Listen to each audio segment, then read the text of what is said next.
Monsieur le cordonnier a la démarche un peu mollasse, voire complètement désordonnée. Serait-ce à cause de ses godasses? Il avance mais part toujours de biais. On le reconnaît à ses traces, couvert d'éloges dans son métier. Dans son planning il n'a pas de place pour s'occuper de son cas. Arranger des chaussures à ses pieds, ça lui provoque bien des tracas, pauvre cordonnier. Il sait détendre le cuir des autres, c'est vrai qu'il est payé pour ça. Peu importe les paires qu'on lui apporte jusqu'à ce jour-là, où il a rencontré cette cliente au style démodé.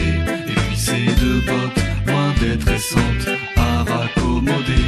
Où il a rencontré cette cliente au style démodé. Et puis ses deux bottes, loin d'être récentes, à raccommoder. Monsieur le cordonnier fait ses lacets en forme de sourire. Il a depuis trouvé des souliers, et les gamins du quartier peuvent courir. S'il se moque, il peut les rattraper, car ses nouvelles pompes lui donnent des ailes. Il marche, il sort, il rentre à pied. Pour elle, il est prêt à faire du zèle, monsieur le cordonnier. Sa boutique est au coin de ma rue, au coin de la grande rue des boutiques. Et je les vois passer main dans la main et pieds dans les pieds. J'attends la cerise sur le gâteau, moi le pâtissier pathétique, qui ne collectionne que des râteaux, et envie toujours le cordonnier, car il sait détendre le cuir des autres. C'est vrai qu'il est payé pour ça, peu importe les paires qu'on lui apporte depuis ce jour-là.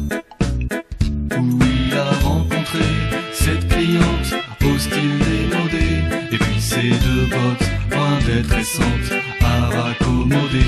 Où il a rencontré cette cliente au style démodé, et puis ses deux bottes, loin d'être récentes, à raccommoder.